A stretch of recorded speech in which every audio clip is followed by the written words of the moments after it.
Mortgage loans, business loans సులభంగా government private banks నుండి ఇప్పించబడును. Hi hello నమస్తే, welcome back to Suman TV. ప్రస్తుతం మనతో పాటు ఉన్నారు మేనేజ్మెంట్ కన్సల్టెంట్ సంపత్ సముద్రాల గారు. సార్తో మాట్లాడదాం. మరి మాట్లాడే ముందు ఈరోజు టాపిక్ వచ్చేసి ఎడ్యుకేషన్ సిస్టంలో విద్యా విధానం అనేది మొత్తం మారిపోయిందండి. ఎన్ఈపి 2020, అసలు ఈ ఎన్ఈపి 2020 నేషనల్ ఎడ్యుకేషన్ పాలసీలో వచ్చినటువంటి ఆ మార్పులు ఏంటి, అసలు వాట్ ఈస్ దిస్ ఎన్ఈపి 2020 అంటే మరి సార్ ఏం చెప్తారో సార్తో మాట్లాడదాం. నమస్తే సార్. నమస్తే అండి.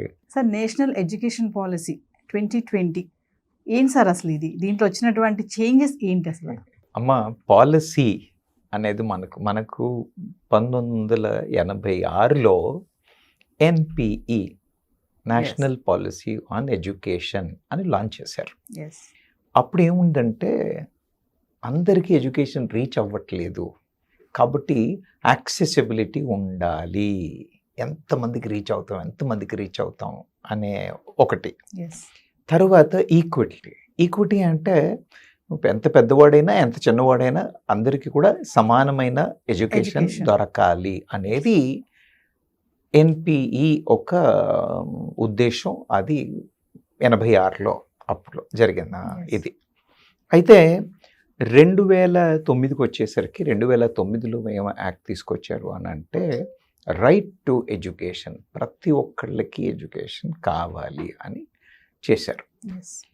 ఇలా చేస్తున్నప్పటికీ కూడా ప్రపంచం మారుతోంది. 2-3 సార్లు సుప్రీంకోర్టు కూడా చివాట్లు పెట్టింది. ఏమని అంటే, అయ్యా మన లిటరసీ రేట్ అయితే పెరుగుతోంది కానీ బిహేవియర్లు మారట్లేదు. You understand? Objective of education is ఒక వ్యక్తిగా డెవలప్ చేయగలగాలి, వాడి బిహేవియర్ని పెంపొందించగలగాలి. ఇది జరగట్లేదు. అలా అని ఊరుకోకుండా లిటరసీ రేటు భారతదేశంలో ఇప్పుడు పెరిగిపోయింది, ఎంతకు ముందు లేదు, ఇప్పుడు బాగానే ఉన్నారు, అందరూ చదువుకున్న వాళ్ళు ఉన్నారు అని అన్నప్పటికీ ఏం చేసుకోవడానికి చదువు? Value systems are going down. You understand my point? Value లేని చదివి ఏం లాభం అని ఇలా 2 సార్లు సుప్రీంకోర్టు కూడా చివాట్లు పెట్టింది.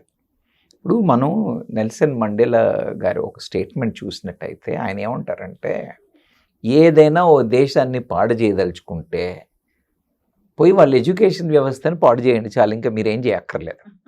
You understand my point? Education సిస్టమ్ని పాడు చేసామని అంటే దేశం అది అలాగే కూలిపోద్ది. దిస్ ఈజ్ వాట్ ఈ సే. అంటే అంత ఇంపార్టెన్స్ ఉందండి ఎడ్యుకేషన్కి. అంటే ప్రైమరీ లెవెల్ దగ్గర నుంచి హయ్యర్ లెవెల్ దాకా వచ్చిన దానికి అంత ఇంపార్టెన్స్ ఉంది. ఈ పాయింట్స్ అన్నింటినీ కన్సిడర్ చేసి భారత ప్రభుత్వం ఏం చేసిందంటే ఓ కమిటీని వేసింది. కస్తూరి రంగా గారు was the chairman of the committee. ఆ కమిటీలో చాలామంది ఇండియన్ ప్రొఫెసర్లని, ఎన్సీఆర్టీ మెంబర్లని, బయట నుంచి ఇంటర్నేషనల్ ప్రొఫెషన్ని అందరినీ పిలిచి, అయ్యా మీరు మా వ్యవస్థను చదివి మాకు రికమెండేషన్స్ ఇవ్వండి అని అన్నారు. అని అంటే వాళ్ళు ఈ ఎడ్యుకేషన్ పాలసీ 2020 అని ఓ డాక్యుమెంట్ ఇచ్చారు. ఇది పార్లమెంట్లో జూలై 19, 2020లో పాస్ అయింది. పాస్ అయిన తర్వాత దాని ఇంప్లిమెంటేషన్కి ఇప్పుడు స్టార్ట్. దీని యొక్క పూర్వోత్తరం ఏంటి? మరి పాలసీ అనంటే ఏంటి? పాలసీ అనంటే ఇప్పుడు మనం ఏ కార్యక్రమం చేసినా దానికి ఒక రూల్స్, గైడ్ లైన్స్, పద్ధతి అనేది ఉండాలి. సో కరికులం ఒకటి, సిలబస్ బుక్ ఉండడం ఒకటి, దాన్ని ఎలా చదివించాలి, ఎలా ఎగ్జామ్స్ ఉండాలి, ఎలా ఎవాల్యుయేషన్ చేయాలి, ఎప్పుడు టర్మినేషన్ చేయాలి, ఇలా there are lot many things.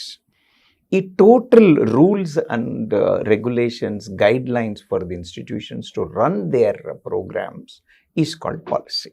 అలా ఎడ్యుకేషన్ పాలసీ 2020 అని వచ్చింది. దీని ఉద్దేశం ఇప్పుడు ఏంటి అని అంటే, ఇంతకు ముందు మీరు ఒకవేళ పాత పాలసీలని చూసినట్టయితే 2 marks question, 8 marks question, 4 marks question, descriptive question పేరే డిస్క్రిప్టివ్ ఆన్సర్ అని ఉండేది. అంటే ఏం చేయాలి? మనం బట్టి కొట్టాలి అన్న కదా. దశరథుడు యాగము చేసెను, నలుగురు కరిగెను, బ్లా బ్లా బ్లా బ్లా, సీతను రావణుడు ఎత్తుకుపోయి, ఇలా కంఠోపాఠంగా మనం చెప్పాల్సింది మాత్రమే. దశరథుడు ఎందుకు యాగం చేశాడు, అసలు ఎందుకు ఏం జరిగింది, ఈ బ్యాక్గ్రౌండ్ ఏంది, సీతను ఎందుకు ఎత్తుకెళ్ళారు అన్న దానికి వెళ్తే మనకి అవన్నీ మాకు తెలీదు. You understand my point? అవునా? మొక్క అంటే విత్తనం భూమిలో పెడితే మొక్క వస్తుంది, ఎందుకు వస్తుంది, ఎలా వస్తుంది, అవన్నీ మాకు తెలీదు. You understand my point? So ఇలా ఈ రోట్ లెర్నింగ్ పద్ధతి లాగా అందుకని ఇప్పుడు మా ఐఐటీలు వీటిలు ఏంటి చెక్ చేసేది, ఐఐటి ఎంట్రన్స్ మనం నారాయణ వాళ్ళు ఎక్కడికి వెళ్తే వాళ్ళని ఫ్యాక్టరీలో బొమ్మల్లాగా తయారు చేస్తారు, అవునా కదా? So they are being chipped robots. వాడు కానీ నెప్పి పెడితే వాడు వచ్చి టక టక టక టక నొక్కేస్తే వాడికి సీట్ రావడం, ఇది పద్ధతి. దీనివల్ల మీరు చూసినట్టయితే ఇంజనీరింగ్లో పిల్లలు ఇబ్బందులు పడుతున్నారు, సూసైడ్లు, మెంటల్గా ఇదైపోవడం, ఇలాంటి చాలా ఇష్యూస్ జరుగుతూ ఉన్నాయి. ఎందుకు? వ్యవస్థలో తప్పు. సో ఇప్పుడు వచ్చే ఈ 2020 ఎడ్యుకేషన్ పాలసీ యొక్క వ్యవస్థలో ఏముంది అని అంటే మొత్తం ప్రాక్టికల్ ఇన్వాల్వ్డ్ లెర్నింగ్. ఎందుకు అవుతుంది? You understand? మీరు ఇప్పుడు ఈ బ్లాక్ కలర్ పెట్టారు, బ్లాక్ ఎందుకు పెట్టారు? లాస్ట్ టైం వచ్చినప్పుడు ఇక్కడ గ్రీన్ కలర్ ఉండింది మ్యామ్, అవునా? గ్రీన్ ఎందుకు పెట్టారు? మోస్ట్లీ షూట్స్ చేసినప్పుడు గ్రీన్ బ్యాక్గ్రౌండ్ పెడతారు. ఎందుకు? దాని యొక్క ఉద్దేశం ఏంటి, దానివల్ల బెనిఫిట్స్ ఏంటి, అది ఎలా పనిచేస్తుంది, దాని సైంటిఫిక్ బ్యాక్గ్రౌండ్ ఏంటి, పిల్లలు చెప్పగలుగుతారు. You understand my point? లేకపోతే మామూలుగా ఆబ్జెక్టివ్ క్వశ్చన్స్లో ఏముంటుంది, వీడియో షూట్ చేసేప్పుడు బ్యాక్గ్రౌండ్ ఏం పెడతారు, గ్రీన్. ఎందుకు పెడతారు అవన్నీ మాకు తెలియదు, గ్రీన్ పెడతారు. You got my point? So this kind of involved learning, more than the knowledge, inclusiveness అంటారు. You understand my point? So జనాలు దాన్ని నేర్చుకుని ప్రాక్టీస్ చేసి ఇలా సిస్టమ్ డెవలప్ చేశారు. అది కాకుండా మనం చదువుకున్న పద్ధతి ఏంటమ్మా, మనం 7వ క్లాస్ దాకా ప్రైమరీ, 5వ క్లాస్ దాకా ప్రీ ప్రైమరీ, 7వ క్లాస్ అయితే ప్రైమరీ, 8th 9th 10th అయితే high school, primary, middle school, high school అని చదివాం మనం, అవునా? సో ఇంటర్మీడియట్ 2 ఏళ్ళు. కాబట్టి ఏంటి, 10+2 అన్న వ్యవస్థలో పనిచేసాం. 10 ఏళ్ళు చదివిన తర్వాత ఒక బోర్డ్ ఎగ్జామ్, 2 ఏళ్ల తర్వాత మళ్ళీ ఇంకో బోర్డ్ ఎగ్జామ్, మళ్ళీ ఇంకా ఇప్పుడు సంవత్సరానికి ఒకసారి ఎగ్జామ్, వాడు 5 సంవత్సరంలో అడుగుతారు, అయిపోయింది. ఇప్పుడు వచ్చే పద్ధతులు అలా కాదు. It will be first 5 years is called foundation. అంటే నర్సరీ దగ్గర నుంచి, నర్సరీ, ఎల్కేజీ 1, 2, ఓకే, మళ్ళీ ఇంకోటి anganwadi van. So that is called as the foundation. Okay, foundation తర్వాత then there is a school called preparatory. Okay, so 5+3+3+4, 5+3+3+4 అన్న scheme ఏంటి? ఈ 4 అనేది సెకండరీ ఎడ్యుకేషన్. అంటే 9వ క్లాసు, 10వ class, intermediate first year, second year, ఈ 4ని హైయర్ సెకండరీ ఎడ్యుకేషన్ అన్నారు. 6, 7, 8 దీన్ని మిడిల్ అన్నారు. అలా 3, 4, 5 దాన్ని ప్రిపరేటరీ అన్నారు. చెప్పినట్టు అంగన్వాడీ, నర్సరీ 1, 2 2వ క్లాస్ దాకా ఫౌండేషన్ అన్నారు. ఫౌండేషన్ 2వ క్లాస్ దాకా ఎగ్జామ్ లేదు, ఏం లేదు. You go experiment, do whatever you want in a structured curriculum with the learning objectives. అర్థమైందా? పిల్లలు కౌంట్ చేయగలగాలి, కౌంట్ చేయగలుగుతున్నాడా, వెరీ గుడ్. కలర్లు గుర్తుపట్టగలగాలి, నంబర్లు కూడగలగాలి, ఇలాంటి లెర్నింగ్ ఆబ్జెక్టివ్స్ ఆర్ దేర్. లాంగ్వేజ్లో మాట్లాడగలుగుతున్నాడా, మీరు చెప్పింది అర్థం చేసుకోగలుగుతున్నాడా, మీరు చెప్పిన స్టేట్మెంట్ని మళ్ళీ రిపీట్ చేయగలుగుతున్నాడా, కాంప్రిహెండ్ చేస్తున్నా, ఇలా this kind of learning outcomes are put in. రాముడు సీతకి ఏమవుతాడు అనే దాని మీద ఇంపార్టెన్స్ లేదు, కానీ వాడు చక్కగా రాముడి విషయాల్లో 2 సెంటెన్స్లు మీరు అడిగితే చెప్పగలుగుతున్నాడా అనేది లాంగ్వేజ్ డెవలప్మెంట్కి కానీ కాంప్రిహెన్షన్ డెవలప్మెంట్కి కానీ. దీనికోసం అని మళ్ళీ అంటే ఒకటేమో ఇలా సిస్టమ్ తయారు చేసి దీని గైడ్ లైన్స్ పెట్టారు, ఎలా ప్రిపేర్ చేయాలి, ఏం చేయాలి అని చెప్పారు. తరువాత ఎగ్జామినేషన్ ప్యాటర్న్ కూడా పూర్తిగా మార్చేశారు. ఇప్పుడు 12th ఉంటుంది board exam, okay, 9th 10th ఏం బోర్డ్ ఎగ్జామ్ ఉండదు, కానీ ఏముంటాయి, month wise month projects, month wise month it is called continuous evaluation. You understand my point? Formative assessment అని కూడా అంటారు. ఎలా ఫామ్ అవుతోంది అన్న ఫార్మేటివ్ అసెస్మెంట్స్ అంటారు. ఇవి ఎప్పటికప్పుడు చేసేసి వదిలేస్తూ ఉంటారు. లాస్ట్కి వచ్చేది సమ్మేటివ్ అసెస్మెంట్, అదే ఫైనల్ బోర్డ్ ఎగ్జామ్. ఎప్పుడెప్పుడు ఉంటుంది? 2వ క్లాస్లో ఒకసారి, ఓకే, 3, 4, 5 ప్రిపరేటరీలో ఒకసారి, 6, 7, 8 మిడిల్ స్కూల్లో ఒకసారి, ఒక్కొక్కసారి బోర్డ్ ఎగ్జామ్ ఉంటుంది. మిగతాదంతా కూడా ఈ మంత్లీ ఎవాల్యుయేషన్స్. ఇందులో ఏంటి? ఓ ప్రాజెక్ట్ చేయడం, ఒక ఎక్సర్సైజ్ చేయడం, and need not be on what you call an specific this thing. Structured curriculum prepare చేస్తున్నారు. దాన్ని NCF అన్నారు, నేషనల్ కరికులం ఫ్రేమ్వర్క్. ఇదేంటంటే ఇది భారతదేశపు మొత్తం మీద ముందు central schools, central government NCERT స్కూల్స్లో ఫస్ట్ అవలంబించి మన సెంట్రల్ గవర్నమెంట్ అంటే బీజేపీ ఉన్న స్టేట్స్, కొన్ని బీజేపీ ఏతర స్టేట్స్ కూడా దీన్ని ఆల్రెడీ అడాప్ట్ చేసేసి మేము ఇంప్లిమెంట్ చేసేస్తామని మొదలుపెట్టాయి. For example states like ours, మనది తమిళనాడు లాంటి కొన్ని స్టేట్స్ లేదు we want to be run our own scheme అన్నట్టుగా ఉండిపోయారు. యాక్చువల్గా మీరు నోటీస్ చేసినట్టయితే ఎడ్యుకేషన్ ఇంతకు ముందు స్టేట్ సబ్జెక్ట్, కానీ ఇప్పుడు కంకరెంట్ సబ్జెక్ట్ చేశారు. So the national government also has a role in the education to play. So it's a concurrent subject కాబట్టి గట్టిగా చివాట్లు పెడితే మళ్ళీ స్టేట్ గవర్నమెంట్లు కూడా they need to follow kind of a thing. అదే కాకుండా మొత్తం వ్యవస్థ మారుస్తున్నప్పుడు రేపొద్దున పిల్లలు ఏ స్టేట్లో ఉన్నా కూడా నేషనల్ లెవెల్లో కంపీట్ అవ్వాలి కదా, అవునా కదా? ఇప్పుడు నేషనల్ లెవెల్లో ఒక ఎవాల్యుయేషన్ సిస్టమ్ ఉండి వీళ్ళు ఇంకో ఎవాల్యుయేషన్ సిస్టమ్కి అలవాటు పడ్డారు అనుకోండి, అప్పుడేమవుతుంది? They may not be able to. కాబట్టి ఖచ్చితంగా మనం దానికి రెడీ అయి వెళ్ళాల్సిన అవసరం ఉంది. సో ప్రతి స్టేటు మళ్ళీ దీనికి అడాప్ట్ అవుతున్నాయి. సో ఇందులో అలా అని చెప్పేసి ఇప్పుడు ఇంగ్లీషే కావాలి, ఇలాగే చదవాలి, ఈ సబ్జెక్టులు కంపల్సరీగా తీసుకోవాలి, ఇలాంటి ప్యాటర్నే ఉండాలి అనే పాతకాలపు ముచ్చట్లన్నీ మారాయి.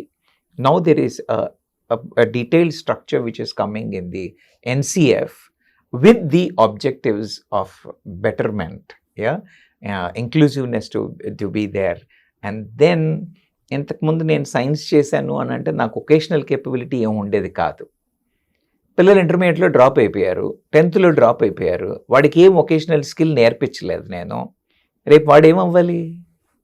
మనం అందరూ ఇంజనీర్లు, డాక్టర్లనే మనం చూస్తున్నాం, కానీ కొన్ని కారణాల వల్ల ఒకటి డ్రాప్ అవుట్ రేట్ తగ్గించాలి అనేది ఈ స్కీమ్ యొక్క పద్ధతి. అర్థమైందా? ఇంకొకటి ఏమవుతుంది తెలుసా?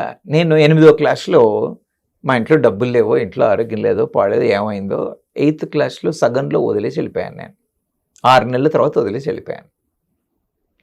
మళ్ళీ తర్వాత నేను రావాలి అని అంటే ఈ 6 నెలల తర్వాత వచ్చి I can continue even after year 2, 3, 4 what ever.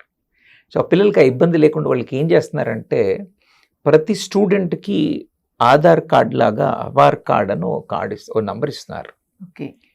ఈ నంబర్ హైయర్ ఎడ్యుకేషన్లోకి వచ్చేసరికి అంటే ఇంటర్మీడియట్ అయిపోయిన తర్వాత they will have an APAAR card.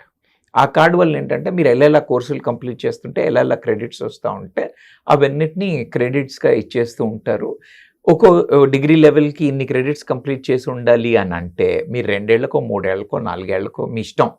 మీరు ఆ క్రెడిట్స్ ఎప్పుడు కంప్లీట్ చేస్తే అప్పుడు మీ గ్రాడ్యుయేషన్ సర్టిఫికేట్ ఇచ్చేస్తారు. సో సార్ నేను 2 ఏళ్ళు చేశానండి, 2 years క్లియర్ చేశాను, 3వ సంవత్సరం నేను రాయలేదు, BA డిస్కంటిన్యూడ్. కాబట్టి now you can't call yourself as BA. You understand my point? పోనీ మళ్ళీ పోయి చేద్దాము అని అంటే ఓన్లీ 3rd year ఒప్పుకోరు. You have to start from the first one. అవునా కాదా? సో ఇప్పుడు వచ్చే కొత్త స్కీమ్లో అలా ఉండదు. So with that lot of flexibility for students. Difficult situations ఉన్నా కూడా, ఏం కండిషన్స్ ఉన్నా కూడా people will be able to bring back.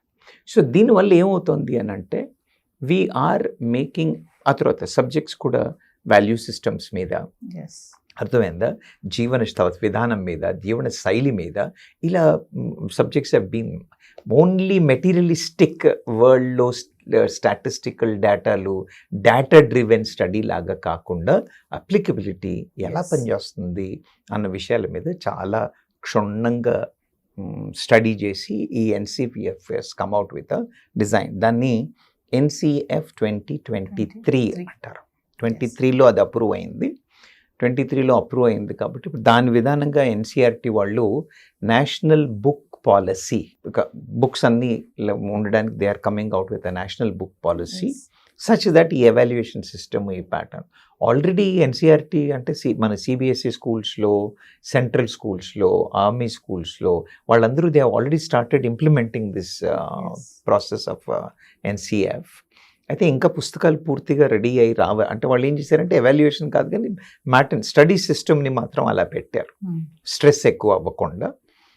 ఈ బుక్స్ వచ్చేసి రెడీ అయిపోయాయి అని అంటే ద కొత్త system will come in to picture. It's a phenomenal move అమ్మ.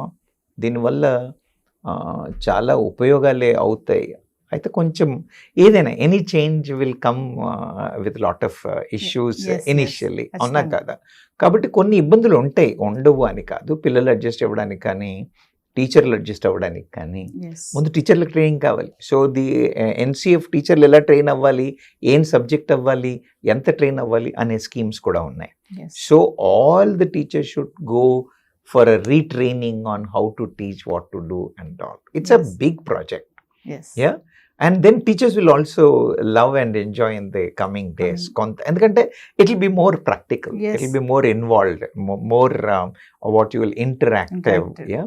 It's more dynamic. You understand my point? It's more dynamic kabatti.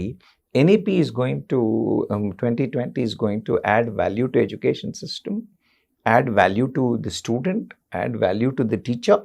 Yeah. End of the day, మనం చెప్పాను కదా, సుప్రీంకోర్టులు చివాట్లకే కానివ్వండి, అలాంటివి ఏవి చూసినా కూడా it is trying to bring in a value system in people, bring in a better behavioural thing.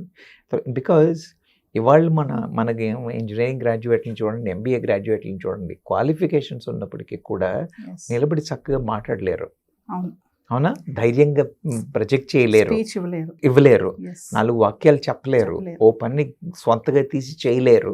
Yeah. And employability is a challenge. Most of the students are not employable అన్నాక మళ్ళీ ఆ చదువులు ఎందుకు, అవునా కాదా? అందుకని సిస్టమ్ మారాలి. కాబట్టి everybody should welcome this change, everybody should encourage this change.